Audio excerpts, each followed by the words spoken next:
What a cool car this is, man. I've missed driving Dirt Rally, I have. Oh, Jesus. Look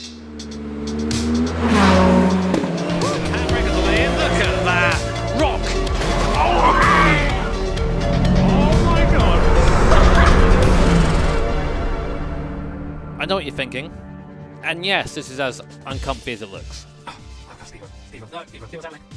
Hey guys, Jimmy here, and welcome back to another video. And as you've probably guessed by my rather stylish headgear, today I'm going to be diving back into the world of virtual reality. That sounds like an 80s movie, doesn't it? But it's not. It's just Pale Man in his house. So yeah, VR and sim racing. This is something that I've always spoken very fondly of. I believe that VR is literally the closest you're going to get to sitting in a real car if you never get the opportunity. In fact, of course, until this year with Racing with Praga, this was the closest I got to driving the Praga before my first test at Anglesey a couple of months before my first race, and I can't tell you how much it helped me. But the reason for this video today is twofold really. Firstly, because this is a new headset for me. This is the Valve Index.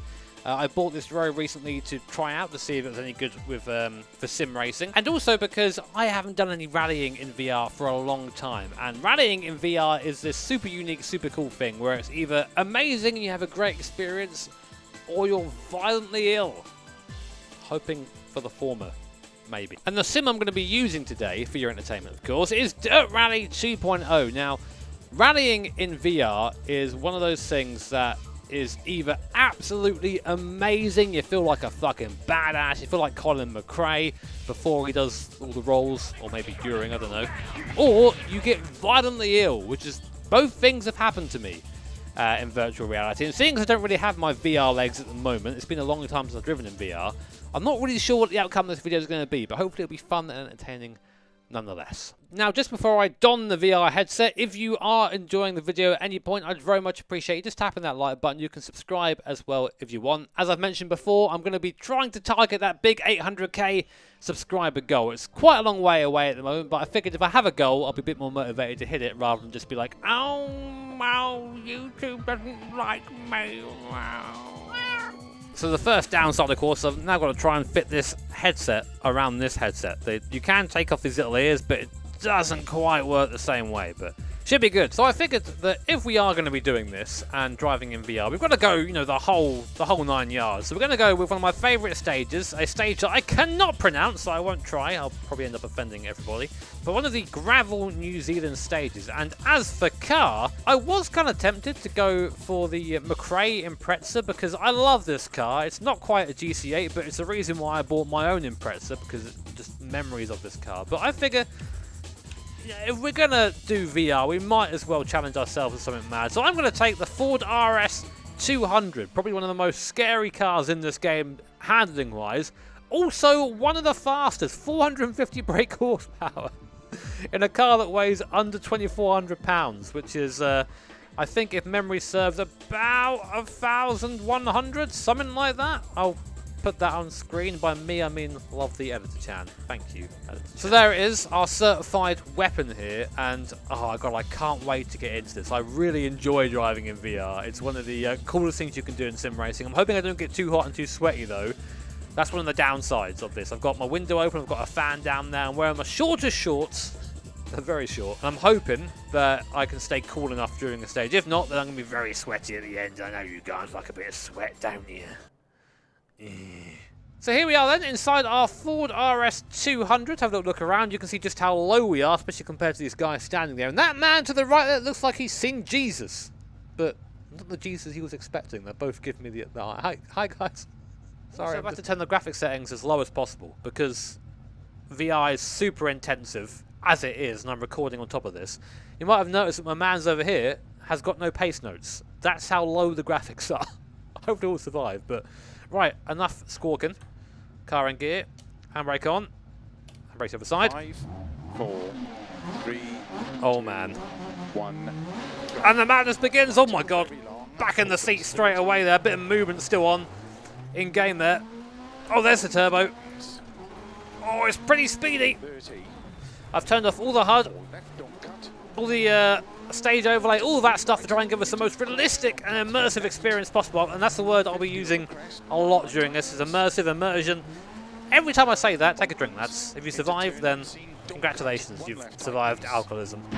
How good for you. Oh god, bank there. Watch out for that. But immersion really is the name of the game with virtual reality, because here I am sitting inside my Ford RS200, smashing it through the stage here at New Zealand, and you feel like you're part of the car. And one of the big benefits of that is you get an idea of depth coming up. You can see how far physically, well for you anyway, the corner is from you, and it helps you sort of gauge the corner a bit better, carry the right amount of speed into it. Now, it's my first time through this stage for a very long time, so I'm a bit rusty, and I am driving what is essentially a rocket on wheels, so might be a bit cautious on the way through, having to hill and tow as well, of course, and all that stuff. These cars don't have handbrakes in real life, so I'm going to try not to use it as much as possible. Oh god, over that little jump there, I felt a bit of a roll in my stomach, but the sensation of actually being in the car here is pretty amazing. A sense of speed as well as the trees go flying by either side of my peripheral vision. It really gives you a sense that you are just yachting through the stage in a Group B car. You even get a little sensation of, oh god, I've taken that a bit too fast every now and then. That little, it's not fear, it's that little cold shiver you get sometimes when you come close to making an ass of yourself in real life. And it's really damn cool. So, coming through the grid here, I have the confidence to really drive the car through there, because I know how big it is. Oh my god! Whew, I just saw the bottom of the hill down there, the bottom of the cliff on the right, and I thought I was going over. And again, that little cold shiver I mentioned before, it came back. Working our way down the stage here. Oh god, I love VR, it's so damn cool. But I can already feel my face heating up a little bit. One of the downsides, of course, is recording this as well, is I can only record one eye, so for you guys, you aren't getting the depth, you're getting just a single monitor experience of me and my head moving around. But hopefully it's insight enough. As I said before, I really feel like VR could be the future of sim racing if it was more accessible. This is the downside here. I mean, I can afford to buy this VR headset because it's my job. You know, for me, it's business expense to buy this VR headset because that's what I'm going to be using it for, pretty much exclusively. No, in fact, exclusively. So, oh my god, did we get through there? So, if you're, you know, got a sort of a job that isn't around sim racing, it's very hard to justify spending that amount of money on something that is a novelty, really, outside of this sort of thing. I've always said that I found that, I mean, look at that. I'm talking to you, yabbing away, not really having to concentrate on these corners because the depth. And the fact this is all 3D, these all feel like physical objects around me. My brain's going, oh okay, I know what to do in that situation, and just sort of does it. Obviously I could go quicker if I wasn't talking forever, but at the same time, there's enough there for my brain to piece it together, my mind to understand what's going on, and that's something that you don't really get on triples. I do like triple monitors, but I've spent most of my sim racing career, in air quotes, on a single monitor. This setup here is actually single monitor as well, so this, for me, is just a step above that. Oh God, but I am starting to feel a little bit now, and this is something that I thought might be the case. Just a little bit of a feeling in my stomach. Very similar to being seasick. It's just like motion sickness, basically.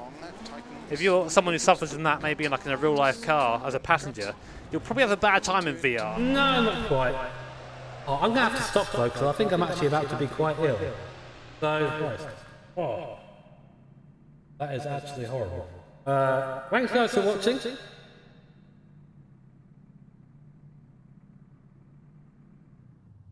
And that's something that takes a bit of time to get used to. It's not a very pleasant thing to get used to either. You have to sort of get sick a little bit to get used to it, to tell your body it's actually normal, this.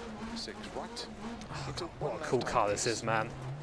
I've missed driving Dirt Rally, I have. Oh, Jesus Christ. Again, I thought I was going over the edge zone, and my brain's like, you're about to die, Jimmy. See you later, mate. Rush hour free. There's no hope for you now. So, for the rest of the stage now, my co-driver, despite having no notes, seems to know where he's going. Good lad. And this Group B car that, on a single monitor, I think I'd be sort of maybe struggling to tame, feels a bit more, I don't know, a bit predictable. I made a couple of mistakes so far, usually on these sort of corners where the elevation changes, but it feels easy isn't the word. It feels approachable. Maybe that's just a nice beneficial, a positive characteristic of the car, maybe. Oh my god, this is so damn cool. I wish everyone could get a chance to try this. I know that it's, you know, I'm very fortunate to be able to try these things and make videos about them, but the problem is now with COVID as well, trying to do like a exhibition on the VR is so difficult because you're wearing the same headset. But my god, it's damn cool. It's one of those things that if I didn't have to record videos and it didn't make me so like super hot when driving it, I'd probably just use VR exclusively. But it doesn't really work with things like streaming unless you get certain apps that sort of go over your game overlay. It does physically, after a while, start hurting my eyes. I found that still even now. There are still downsides to virtual reality, but that little experience you get before those downsides start is pretty damn cool. Makes me excited to get up, and I've been really looking forward to making this video. Super looking forward to it. So really happy to finally get to do it. There are a couple of stutters here and there, even with everything on the lower settings, resolution turned down, stuff like that, but you sort of forgive it after a while. God damn it, come on, get in gear. Ooh, what's over there? Oh god. Into turn 1 right tightens. So they're in. Clutch kick in this thing is so amazing because you go from turbo sort of bogging down less than 100 horsepower to smashing the clutch and go from the full 450, all four wheels spinning, trying to find some level of traction. Nearly went to first gear there. It is weird though having the shifter on the other side. Cool, this is in the glorious right-hand driving position. You're all wrong, okay? We're right. Me and my boy Japan, we're right. Oh god!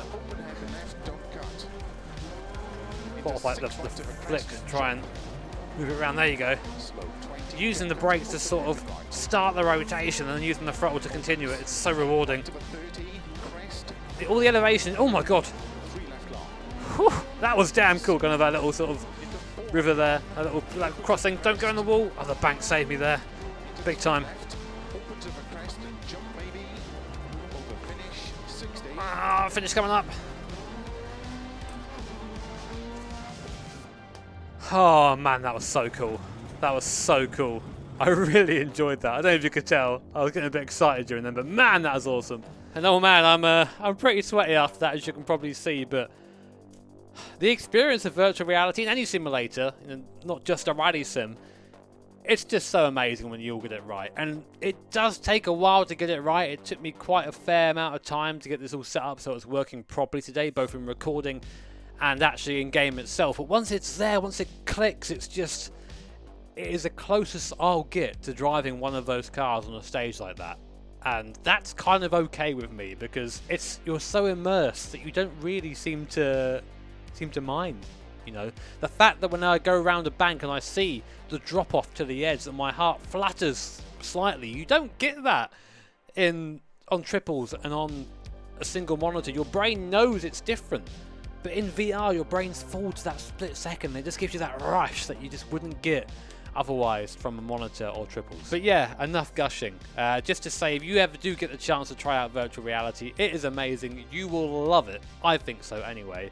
And I look forward to doing some more VR content now that I've got that spark back for driving in VR. It's just awesome. I've got a smile on my face. I love it. As always, guys, if you enjoyed the video, feel free to tap that like button, subscribe, do all the good stuff, and a massive thank you, as always, again, to my Patreons and to the channel members for keeping this channel alive and letting me do what I love. It's a very special thing. Take care, have an awesome day, and I'll see you all next time.